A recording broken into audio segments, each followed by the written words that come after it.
everyone knew exactly where she came from, but it only took one windy night and creaking windows for the rumors to begin. An elderly woman with slow steps and a diary in her hands was found sleeping alone in an abandoned house. She asked for nothing, explained nothing, just looked at the officers with a serenity that made everyone uncomfortable. "Who willingly sleeps in a place like this?" whispered one of them. And when the flashlight beams hit her face, something in her expression made the more sensitive ones hesitate. They said she trespassed, that she had no right to be there anymore, that the old house was now part of a new neighborhood redevelopment project. But the woman wearing a light blouse and faded trousers remained silent. No explanations, no resistance. She just held the diary tightly to her chest, as if it were her last shelter in the world. "If she didn't resist, it's because she knows she's guilty," someone in the crowd whispered. But there was something strange in that silence. It wasn't fear. It was as if she had been waiting for this. Some neighbors swore they had seen the old woman before, a long time ago. "She used to care for someone there. I think it was her father," said an older woman, staring at the house like she was looking at a ghost. Others laughed. Just a crazy old lady trying to get attention. But no one could explain what was written on the outside of the diary. Faded letters, barely legible, read, "When everything falls apart, return to where silence was strongest." And that's exactly what she did. She returned. The press arrived quickly. Microphones, cameras, accusations. "Elderly woman caught trespassing on historic property," the headline read. Questions flew like arrows, but she answered none. Her daughter arrived late, ashamed, avoiding the cameras. "This can't stain our family name," she whispered. The old woman just smiled. A tired smile, one that seemed to carry memories no one in that room would dare to hear. No one knew what was in that diary, but everyone hoped it was just madness. It was easier to call it delusion than to face the possibility that this woman knew too much. She knew of wars, of promises, of silent betrayals time never erased. And now, sitting in a cold cell, she held the diary like a weapon, not to strike, but to protect the last truth left. Because not every scream needs to be heard to cause impact. Some echoes are stronger when they rise from silence. This isn't just the story of a woman arrested for trespassing. It's the story of everything they tried to erase, but which survived between scribbled pages and stifled memories. What she holds in her hands could spark scandal, or bring redemption. But one thing is certain, no one will come out of this story the same as they went in. Before diving into this exciting story, we want to make sure you don't miss out on any of our incredible content. If you haven't subscribed to our channel yet, now is the perfect time to do so. By subscribing, you'll become a valued member of our growing community, where we share amazing stories, insightful lessons, and much more. Don't wait any longer. Hit that subscribe button now and join us on this amazing journey. The front door of the old corner house creaked as the officer pushed it open. In the middle of the living room, lying on a thin blanket, an elderly woman with gray hair slept in silence, as if expecting this moment. The flashlights cut beams through floating dust, revealing abandoned furniture, shattered glass, walls stained by time and neglect. The smell was of mold, damp wood, and something older. The officer cleared his throat. "Ma'am, can you hear me?" She opened her eyes slowly, without fear, as if she had faced much worse before. She sat up with effort, but dignity. A colorful scarf slipped from her shoulders. In her hands, a very old leather-bound notebook. She gripped it tighter as footsteps approached. "Are you taking me in?" she asked calmly without saying her name. The two officers exchanged glances. There was no record of entry, no keys, no name on the mailbox. Yet she acted like the place belonged to her. "Is there anyone we can call? A relative?" the younger one asked. She just shook her head slowly. No explanation, no requests. Nothing but that fixed gaze at the ceiling, as if something only she could see was written there. The older officer, uneasy, said, This place has been a squatter haven for a while, but this is the first time someone sleeps on the floor like it's home. She didn't react. She just clutched the notebook tighter. A whisper escaped her lips. Some places never forget you. Outside, neighbors gathered. It was an old street of worn-down homes, where every noise became gossip and every strange gesture was a threat. "She's probably homeless," said a woman in an apron. "Can't let this go. Brings the wrong crowd," grumbled an old man with a cane. A young guy streamed the scene live, narrating, "Third scandal at this house this year. No one knew her name. No face seemed to recognize her, or maybe they pretended not to. Still, she remained calm as if everyone else was mistaken, and only she knew the truth." The officers walked her to the car. She was handcuffed with procedural care, neither rough nor kind, just routine. Her steps touched the ground like she was stepping on memory. Before crossing the door, she turned slowly to face the house. Her eyes lingered on the porch's broken boards, the cracked windows, the overgrown weeds. No tears. No smile. Just a deep breath, like inhaling the place one last time. "Let's go, ma'am," said the officer. She nodded gently, her hands still holding the notebook. Inside the cruiser, silence thickened. The red light from the siren reflected off the back window, tinting her face in warning hues. The officer up front whispered, "She hasn't said her name yet." The other replied, "Maybe she doesn't have one."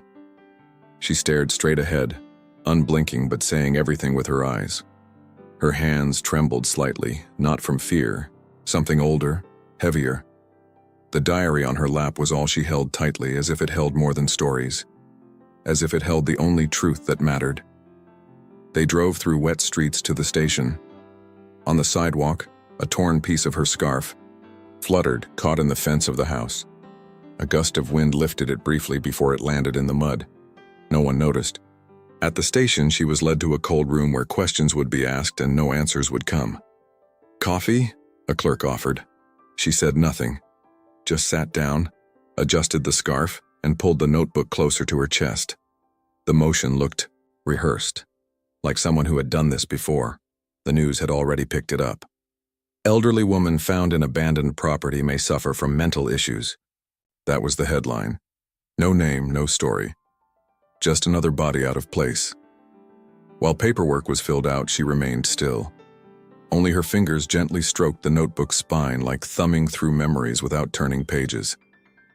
Officers avoided eye contact. There was something about her, something no one could name. At the back of the room, she closed her eyes. For a moment, her face softened, as if hearing distant music or old voices. Maybe it was the sound of the house, or a whisper of a forgotten story. The diary rested on her lap like it was breathing with her. When the officer asked her name one last time, she opened her eyes and just smiled. The answer never came, but her gaze said, "You'll find out, just not yet." The metallic echo of the station door rang out as the woman was led into the interrogation room. The space was cold, lit by a single hanging bulb that swayed like a blind eye. She sat slowly, asking no questions, offering no explanations. The metal table reflected the harsh light onto her calm face, lined with time and quiet defiance. The notebook rested on her lap like a relic. No one dared touch it. A young officer opened his notepad and cleared his throat, hesitating. "Ma'am, can you tell me your full name?" No answer, just the ticking clock filling the void. The woman folded her arms as if the question itself was an insult. Behind the mirror, prosecutor Rachel Simmons watched with a hard expression, arms crossed, eyes sharp, posture rigid. "She refuses to cooperate, no ID, no statements. She wants to disappear," she muttered. The sergeant beside her replied, "Invisible maybe, but not harmless. She was found inside private property." Rachel tightened her lips. There was something about that calm that got under her skin. "I want full prints, full background. If I can't get words, I want data. She's hiding something." and I'm going to find it." Behind the glass, the woman looked directly at them, as if she knew judgment was already underway. The daughter arrived moments later, heels loud, lipstick smudged. Mariah wore a dark suit, firm steps, impatient stare. "You called me for this?" she asked at reception. "They said it was my mother, but I don't even know anymore." Seeing the woman seated at the table, she sighed loudly. She's still clinging to that old notebook. Some things never change. The prosecutor intercepted her. "Has she spoken to you?" Mariah shook her head. "She never talks, not even when she should." Rachel's eyes narrowed. "Then maybe someone needs to speak for her." Inside, the woman sat motionless, hands over the notebook, eyes fixed on the floor. Her silence, a fortress. Time moved slowly. Outside, reporters waited for confirmation that the elderly woman was the squatter from the historic district. The story gained traction, without name, without face, without truth. On the station TV, experts debated the rise of disoriented elderly occupying homes. Mariah sat beside the prosecutor, disgusted. "This is humiliating. I have kids, I work at a major firm, I can't be on the news because of my mother." Rachel took notes coldly. "She says she doesn't want a lawyer. Says she'll wait, like it's her right." Mariah rolled her eyes. "She does this. Drama, but never context. As if the world owes her understanding." Inside the room, the woman breathed slowly. The sound of her heart was all she heard. She remembered the military chapel, not the place but the moment. The scent of incense, wooden benches, a Filipino medic softly singing, "Hold on, just hold on." The world had exploded outside then too, but she believed the next day would come. That same faith now held her upright. It wasn't time to explain anything. What needed to be revealed was already written, and would be read when the moment was right. Each second, the notebook on her lap seemed to pulse more deeply. Mariah rose without warning. "I've wasted enough time here. I won't let my career collapse over a guilt trip." As she left the room, she locked eyes with her mother briefly. There was no plea, no accusation, only a silent message. "You still don't know, and maybe never would." The prosecutor called over a cop. "We'll proceed. If she won't talk, she'll answer to the court." She turned back to the mirror where the woman now stared straight at her. For a moment, Rachel faltered. Those eyes weren't begging. They had seen things she never could. When they finally stood to take her to a cell, she extended her hands slowly, like offering flowers, not wrists. The officer, unsettled, cuffed her gently. She held the notebook to her chest like a relic on fire. As she walked through the corridor, agents and staff followed with their eyes. No pity, no anger, just a deep discomfort. No one could explain the peace of a woman who refuses to say who she is. "Let's go, ma'am.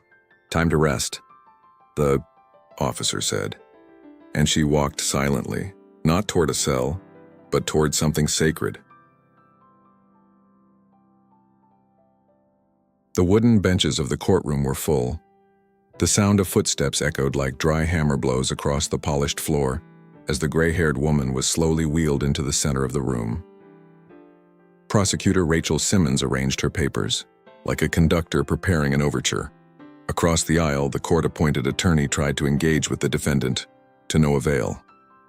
The woman only gazed at the ceiling, calm-faced, the notebook resting on her lap. She didn't speak, didn't resist, didn't ask for anything. A whisper ran through the crowd. Curious neighbors, journalists, court staff murmuring about the silent trespasser who disrupted the system by simply being present. High on the bench, Judge Daniel Thompson adjusted his robe and cleared his throat. His eyes froze for a moment when he recognized the leather-bound notebook in the woman's hands. Rachel stood, voice steady and full of conviction. "Your Honor, we are facing a case that echoes across the nation. Illegal occupation, urban disorder, and the use of old age as a shield against the law." She pointed at the woman. This defendant refused to identify herself. No documents, found sleeping on the floor of a property under private ownership. The murmuring grew louder. The judge raised his hand to silence the crowd. The woman remained still. Her hands gripped the notebook as if rooted to it. Rachel continued, and when asked her reasons, complete silence, a deliberate affront to our institutions. From the gallery, someone whispered, "Look at her face, like she wants to be locked up." Another replied, "Or like she knows something we don't." The room was heavy with tension.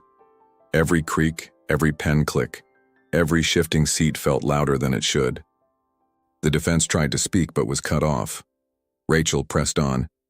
"Before this gets romanticized, let's be clear.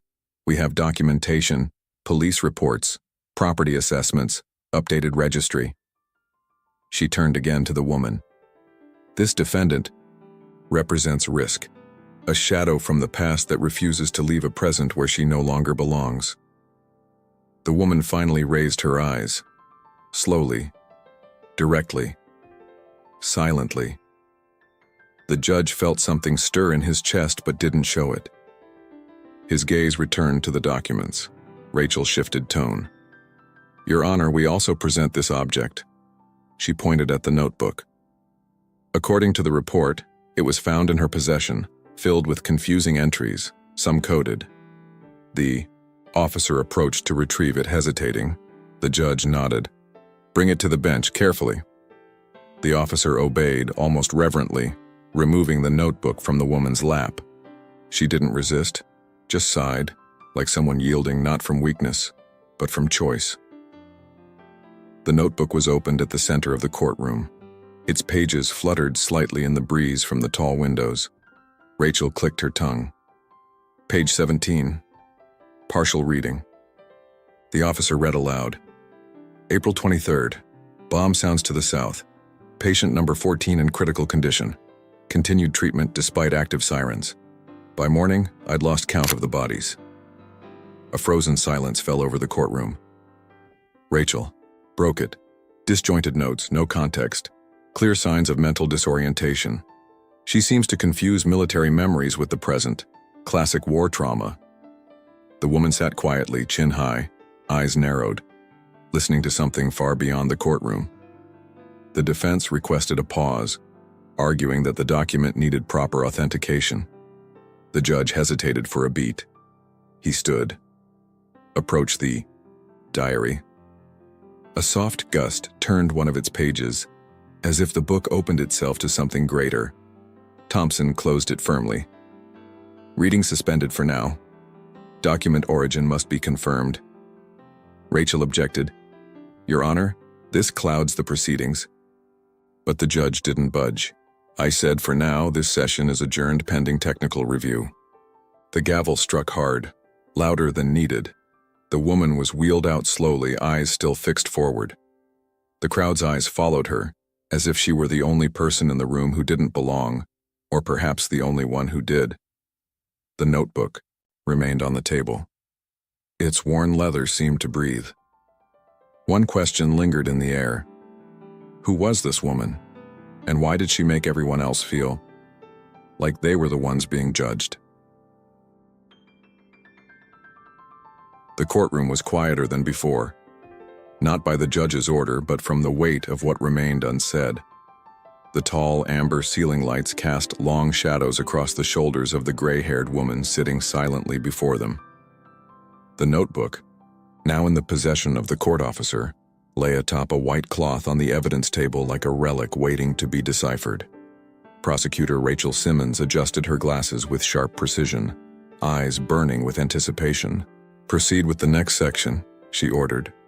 The officer opened the notebook carefully. The leather crackled, dry as if waking an old secret. The first lines were smudged, trembling, written by hands that knew no rest. May 6th, forced evacuation, blood in the corridor. The boy called for his father even without breath. With every word, the air in the courtroom grew heavier. The judge kept his gaze fixed on the notebook, but his clenched jaw betrayed movement beneath the surface. Rachel crossed her arms. Your Honor, this proves mental instability. This woman believes she's living in combat zones, treating the present like a continuation of delusion. A man in the gallery coughed, but no one turned. The reading continued and the words sharpened. I ran with the IV still in his arm, fire all around. A commander shouted, but I only heard the crack of bone as he fell. The silence shifted to discomfort. Some looked down. Others stared at the woman like they were seeing a ghost of history in the flesh. She did not blink. She stared toward the high windows, as if expecting something to burst through. Not light, but memory. Her hands, now empty, still moved slightly as if writing on invisible paper. The officer continued reading. He begged not to die alone. I held his hand and said he'd be fine. I don't know if I lied, maybe I did. His voice broke. Rachel whispered, "Keep going." But something on his face faltered. The judge then cleared his throat and leaned forward. 5-minute recess, he said, his voice rough. We'll resume after reviewing the next page. The gavel struck, too hard, too fast. During the break, no one stood. People exchanged tight glances, as if this wasn't a trial but a funeral for the truth. Rachel whispered to her assistant, tense. Find the source of that notebook, where it came from, who else has seen it. The judge walked alone down the side aisle, trembling hands near his chest. He stopped in front of a stained glass window, showing a woman with her arms stretched over fallen soldiers. He touched the glass softly. His eyes moistened. A tear ran silently down his cheek. No one noticed. Back in session, the judge composed himself. Resume, page 32. The DO officer obeyed. We were surrounded. The waves crashed against the rocks. I carried him on my back even with a fractured ankle.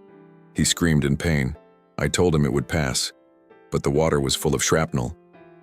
The woman lifted her chin, barely an inch. A tiny motion, yet it screamed. Rachel bristled. Your Honor, this performance must stop. We are dealing with a trespasser, not a war memorial. The judge nodded slightly, but his fingers gripped the edges of his robe with force. In the final entry, the officer hesitated. He took a breath. Page 34. There is a name I repeat every night before sleeping. It's the name of a boy who survived. He never knew who I was, but I never forgot who he was. The woman closed her eyes for the first time and smiled. A small, almost invisible smile, yet undeniably human. Someone in the crowd whispered, Is this real? The judge said nothing. He simply instructed quietly, Close the notebook. Now. Rachel objected. But there are still pages left, he interrupted. Close it. The gavel echoed for the second time. The courtroom seemed to hold its collective breath when the side door opened. A young lawyer, panting and formally dressed, crossed the aisle holding a worn folder tight under his arm. His eyes aimed straight at the judge, but his destination was the defense table ahead. He leaned close to the public defender, whispering something urgent before handing over the documents. The defender immediately stood, holding a brown envelope with slightly trembling hands. Your Honor, we have new evidence that must be reviewed. Immediately, he announced. The judge stared at him for a second before giving a slight nod. Prosecutor Rachel crossed her arms, visibly skeptical. The gallery turned, trying to decode the rising tension. The silence in the room now felt like a premonition. The defender opened the folder slowly as if revealing something sacred. He laid on the table mission orders, military reports, and authenticated copies of Department of Defense records. Some documents were yellowed with age, others marked classified in red stamps. As he revealed the contents, his voice turned solemn. This woman, until now treated like a criminal, served as a field nurse in wartime missions in the Pacific. The gallery stirred with soft murmurs. Rachel raised her voice. Objection. These documents weren't part of pretrial discovery. But the judge extended his hand calmly. Proceed. The woman's eyes stayed fixed on the floor as if all of this was just an echo of something already lived. The defender asked the court clerk to read one of the reports. The woman stepped to the microphone, flipping through the papers until stopping at a dog-eared page. Evacuation report, Paliliu Island. Unnamed field nurse rescued 3 wounded soldiers under active bombing. One of them, Lieutenant Daniel Thompson, wounded by abdominal shrapnel. The evacuation was classified critical extreme risk. Upon hearing his own name, the judge froze. No muscle in his face moved, but his eyes lost focus for a split second. Rachel cleared her throat. Common name, Your Honor. But everyone felt it. The name didn't fall like coincidence. It fell like a bomb. Mariah shifted uncomfortably in her seat. The gallery, previously passive, began whispering among themselves. Is that really him? The judge? And her? The defendant remained motionless in her wheelchair. The scarf around her neck seemed to pulse with a life of its own. The judge placed his hands on the bench, staring into empty space. Ma'am, can you confirm your presence in the military operation described? She didn't speak, but raised her head and nodded once, slowly, firmly. That single gesture silenced the room. The defense lawyer bowed his head slightly, as if acknowledging the weight of that truth. Rachel, caught off guard, tried regaining ground. Your Honor, even if these records are genuine, they don't change the central charge, unlawful entry. But her voice no longer controlled the room. The woman stayed silent, but something had shifted in her. She wasn't hiding what she carried. She simply refused to explain it. The judge turned to the diary on the table and reached out to touch it. The aged leather felt strangely warm, almost alive. His fingers trembled slightly. Rachel muttered, "Are you going to let this affect your judgment?" He didn't answer. Not yet. The defender resumed with conviction. This diary, once dismissed as fragmented ramblings, is a record of survival. The woman before us saved lives in conditions most of us can't even imagine, including, ironically, the very man presiding over this courtroom today. The gallery was now reverent. Some lowered their heads.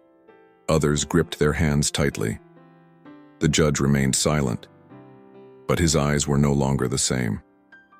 They carried the weight of a debt never paid, one stretching across decades of silence, war, and forgetting. Memories returned like gunfire in the dark. He saw blood-soaked sand. He heard the cries of soldiers begging to live. He remembered the arms that carried him through mud with chaos exploding all around. That scarf, that voice that said, "You're going to survive." Snapping back to the present, the judge stood. He took a deep breath and said, "This hearing is hereby suspended until I can fully assess the scope and validity of these revelations."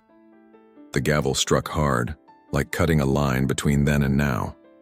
No one moved. The woman was escorted out without resistance. But now everyone looked at her differently, not as a trespasser, but as a living question. Mariah's eyes were glossy without her even noticing. Rachel nervously ran her fingers through her hair, and the judge remained standing for a few seconds, staring at the empty wheelchair. Something inside him had broken, or maybe had finally been revealed. This courtroom was no longer just a place of judgment. It had become a mirror, forcing everyone to face what they'd long chosen to forget.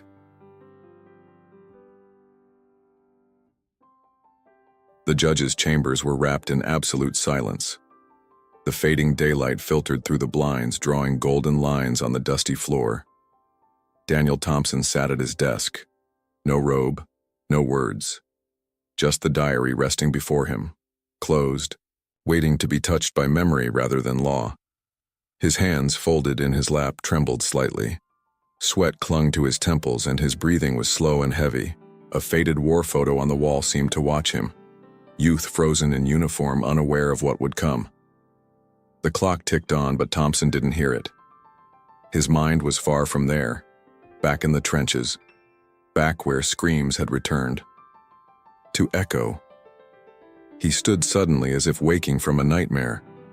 He paced in short circles, muttering words no one could hear, touching the back of his chair, the window, then pressing his chest. He paused before a mirror on the wall near the bookshelf. He studied his face and the face of a man who always believed in the rigidity of law. But now he saw cracks. "She carried me on her back," he whispered. The phrase sounded both absurd and undeniably true. I should have remembered, but I chose not to. He touched his left shoulder, where the old scar still ached on cold days. As if his body had remembered what his mind buried. The war had returned, and now it had a name. Thompson returned to the desk and slowly opened the diary. Page 34 was already marked. He read in silence. "There's a name I repeat. Every night." The sentence screamed between yellowed margins. He closed his eyes and once again saw the desperate look of a wounded lieutenant on the sands of Peleliu, wrapped in smoke. He remembered being dragged by firm arms, a woman's voice saying, "Hold on, soldier." He had never told anyone. Not his wife, not his children. He buried it with the medals, but now the past had returned and it demanded an answer. Someone knocked on the door. It was the bailiff informing him that the prosecutor was ready to resume the hearing. The judge inhaled deeply and nodded. But he didn't move for another minute. He looked at the page, then at his reflection in the window. The city still moved outside, but something inside him remained frozen. When he finally stood, he picked up the diary and tucked it under his arm like something sacred. Each step toward the courtroom felt like a march back onto a battlefield. And this time, there would be no walking out untouched. Not anymore. The courtroom was already full. Rachel Simmons stood tall, gripping a new folder tightly. Mariah sat in the back, her body visibly tense. Loretta had already been returned to her wheelchair, facing the bench with quiet strength. The judge entered and, before putting on his robe, looked directly at her. For a moment, no one breathed.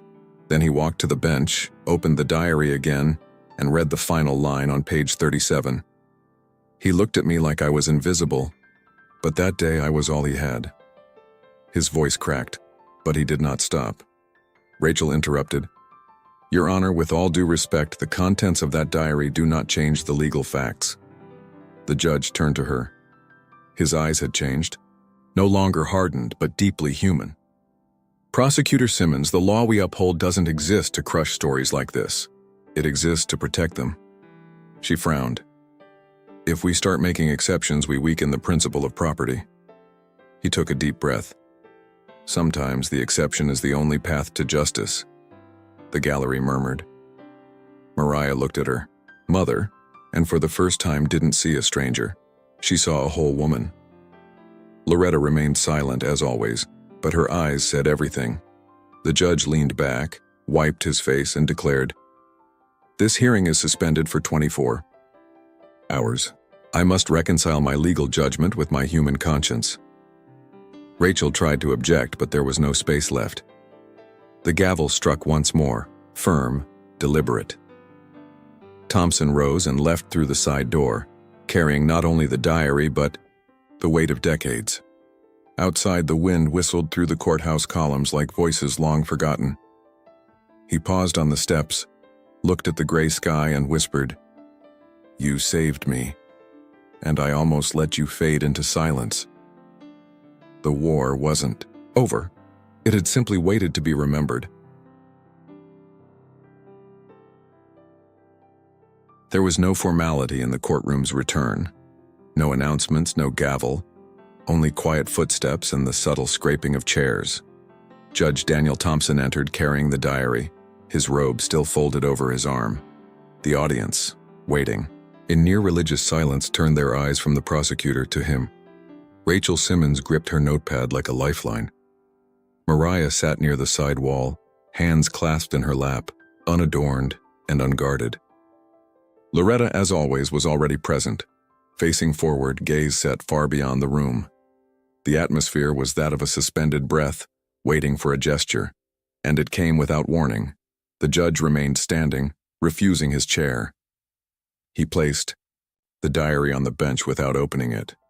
His fingers traced the worn leather like one would a relic, not an exhibit.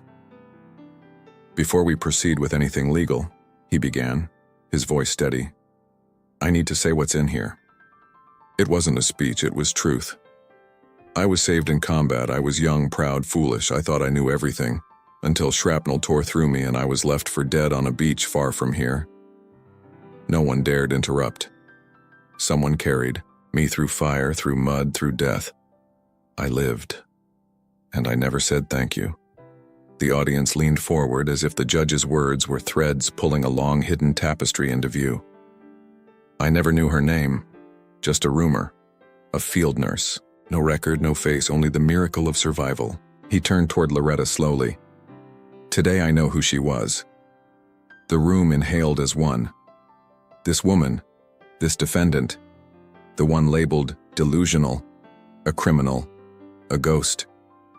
Loretta didn't lift her gaze, but the tears sliding down her cheeks were silent, warm, and ancient. The judge wiped his own eyes and whispered, I saw death, and the face that pulled me from it was hers. Rachel rose, voice cracking. Your Honor, I didn't know. But her voice broke before she could finish. The confidence she'd always worn like armor now lay in shards. I followed the law, did what I thought was right. The judge met her eyes with compassion, not pity. Sometimes the law is not enough. Sometimes behind a name there is a life. Rachel sat down again, speechless. Her hands, once steady, now trembled on her knees. Mariah stood quietly and walked to her mother. Without speaking, she knelt by the wheelchair and took her hand. Loretta turned toward her daughter. Their eyes finally met, and what passed between them, wordless, carried more weight than any testimony. The judge cleared his throat. I am reviewing the grounds for dismissing the charges due to lack of just cause. The audience shifted, stunned. Rachel said nothing. Mariah cried silently, and Loretta, still quiet, seemed to grow, not out of pride but dignity. The diary remained open. Its pages fluttered gently, as if breathing. Justice had stopped being theory. It had become flesh, tears, memory.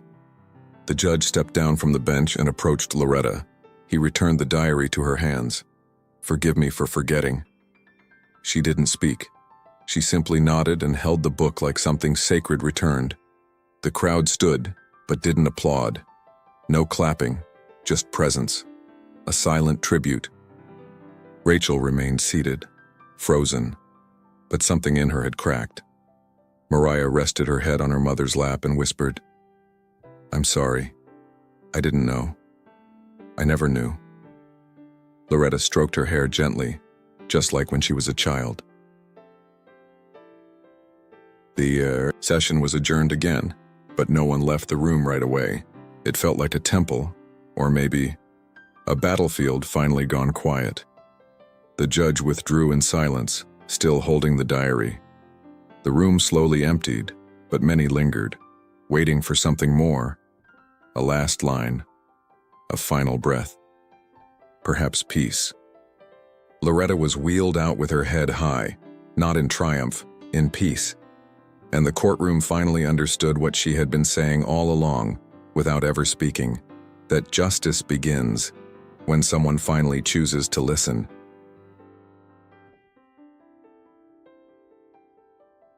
The courtroom was plunged into a suffocating silence. After hours of deliberation, the audience returned with hearts pounding and eyes fixed on the bench. Judge Thompson sat upright, as if weighed down by centuries of law and memory. The walls seemed to breathe. The wood panels absorbed every sigh. In the front row, Mariah kept her eyes low, twisting her wedding ring out of anxiety. At the far end, the veterans remained seated, their shoulders squared as if in formation. The air buzzed with anticipation, the energy of a final decision about to be made. Rachel Simmons, with files in hand, adjusted her jacket and walked to the center with a hardened jaw. Loretta, unmoved, sat with the diary clutched close to her chest, eyes locked on the judge.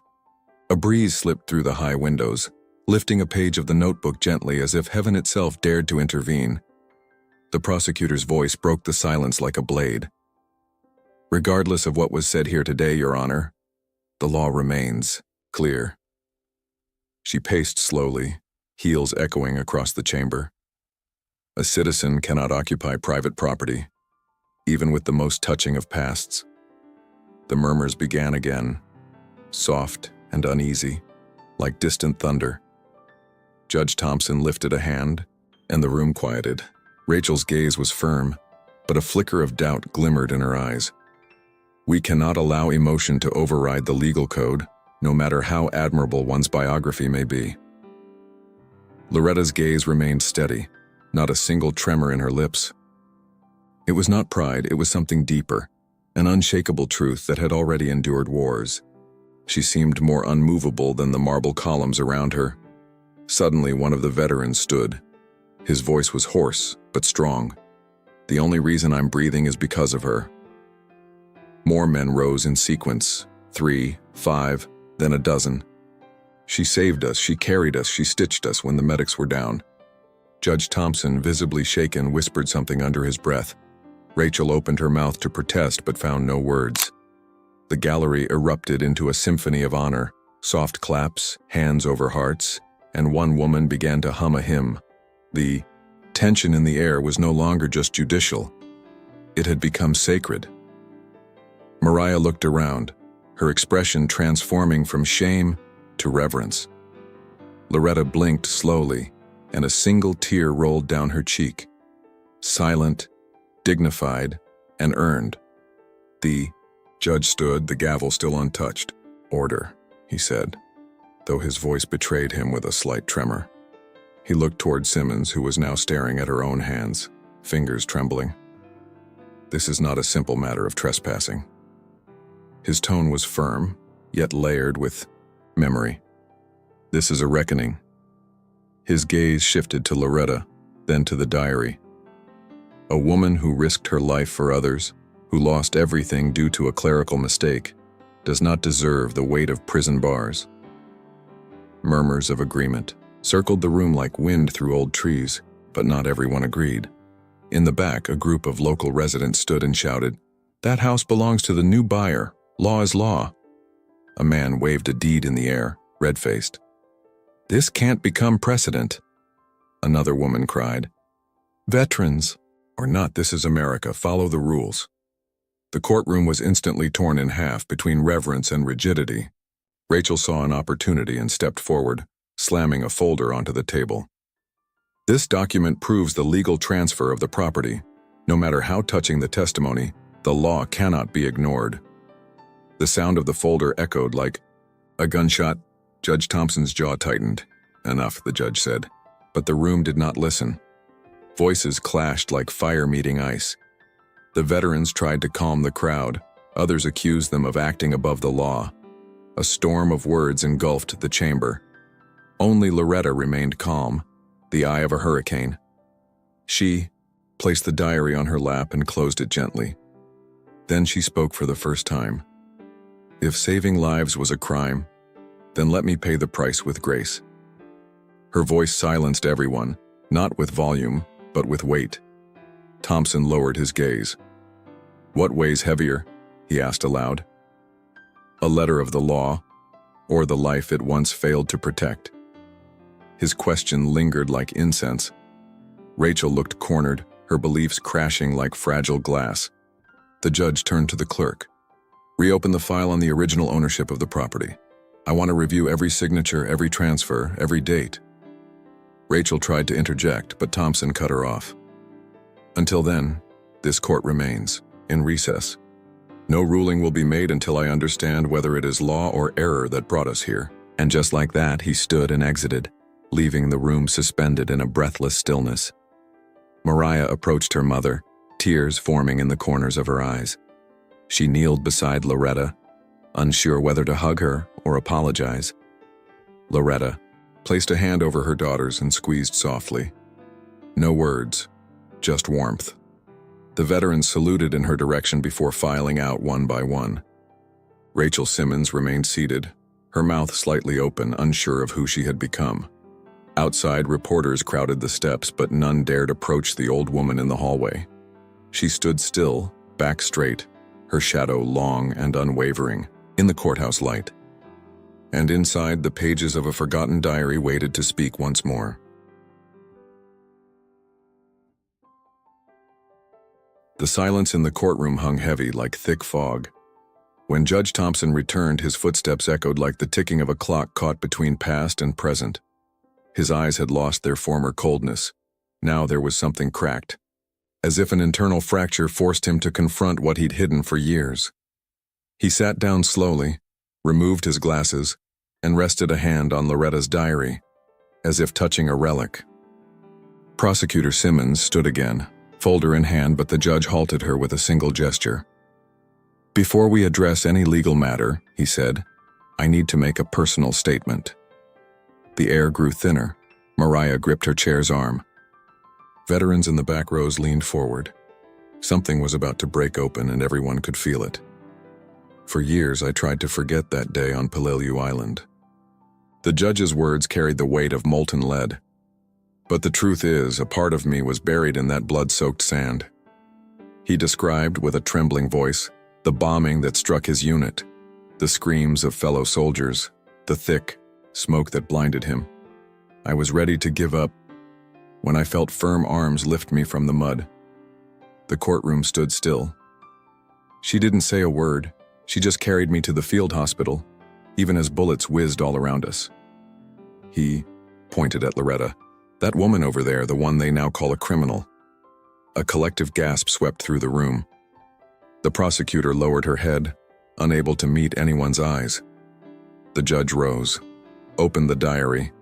He read aloud, his voice shaking, from the passage underlined in crooked pencil.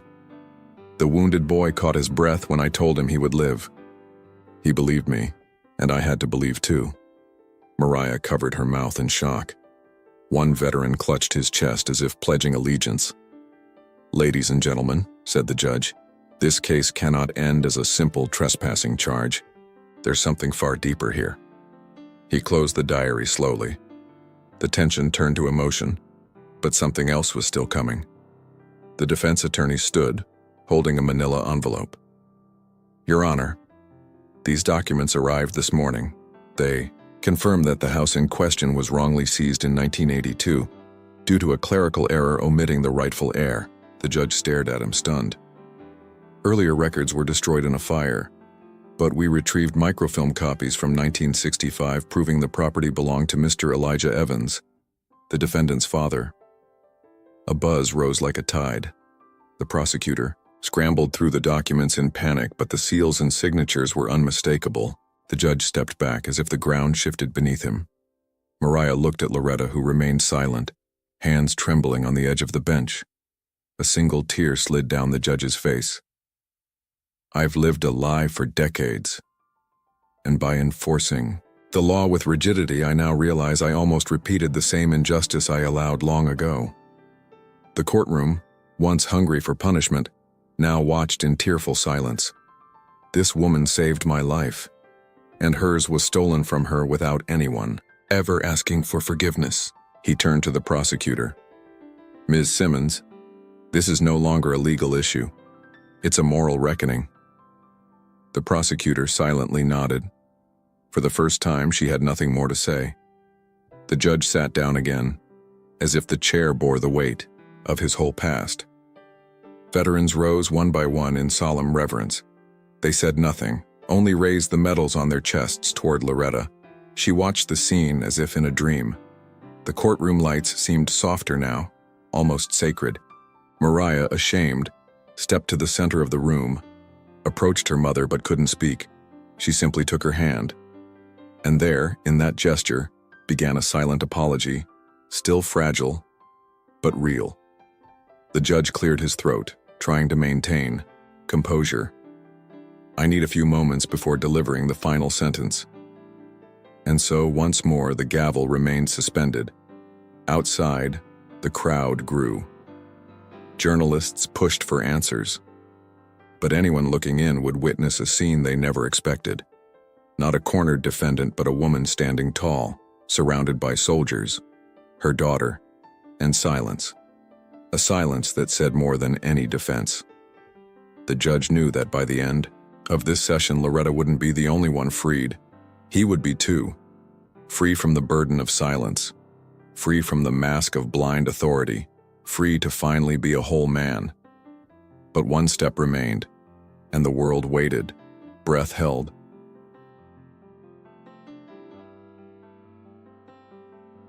The clock struck 4:32 p.m. when Judge Thompson returned to the courtroom, his face devastated but calm. The silence was thick, like wet cement waiting to set. Every eye was on him, but his gaze was fixed solely on Loretta Evans. Holding the diary, in his hands he seemed to whisper a silent prayer before sitting down. He took a deep breath, cleared his throat, and looked directly at the veterans who had stood in the previous chapter. This court is not just a place of judgment, but of historical recognition, he began, voice trembling. Prosecutor Simmons looked down at the floor. Mariah closed her eyes, gripping her mother's hand tightly. It was the beginning of something far greater than a verdict. It was the birth of a reparation. I hereby declare all charges against Loretta Evans dropped, the judge stated bluntly. The courtroom breathed for the first time in hours. In light of her heroic acts in combat, combined with the structural injustice she has suffered throughout her life, this court acknowledges her full dignity. There were murmurs, sighs, and quiet sobs among the veterans. Prosecutor Simmons nodded, moved. Furthermore, the judge continued, I order that the house be immediately returned to Ms. Evans, along with full compensation for restoration. The public reacted at once. Respectful applause, emotional bows, tearful glances. Loretta only bowed her head, whispering a prayer no one could hear. The courtroom had become a sanctuary. The once firm prosecutor approached the absolved woman. With moist eyes, she gently touched Loretta's arm and said, I didn't know, and I regret not listening sooner. Loretta looked at her kindly, but said nothing. This time, Mariah spoke for her. Now we know, and that changes everything. The judge rose again. I also want to announce that the street where the house stands will be renamed Evans Drive, in honor of Mr. Elijah Evans, Ms. Loretta's father, who built those homes for veterans during peacetime. Another collective sigh rippled through the room.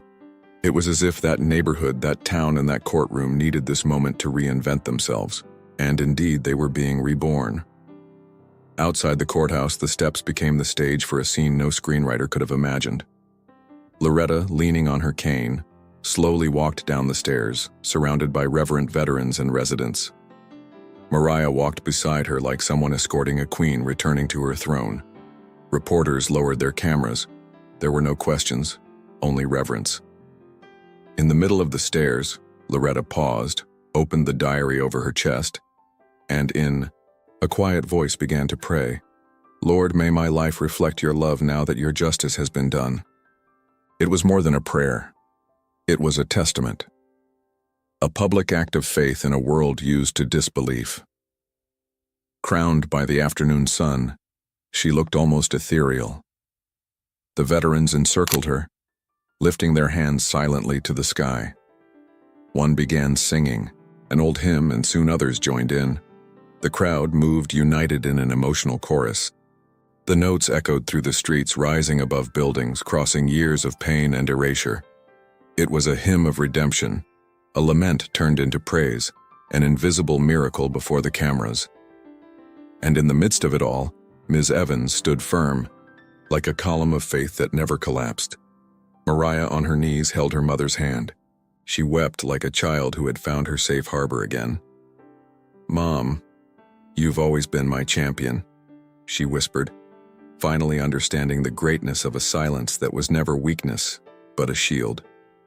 Loretta gently stroked her daughter's face as if to say, now you also know what it means to fight in silence. The judge watched everything from the courthouse door.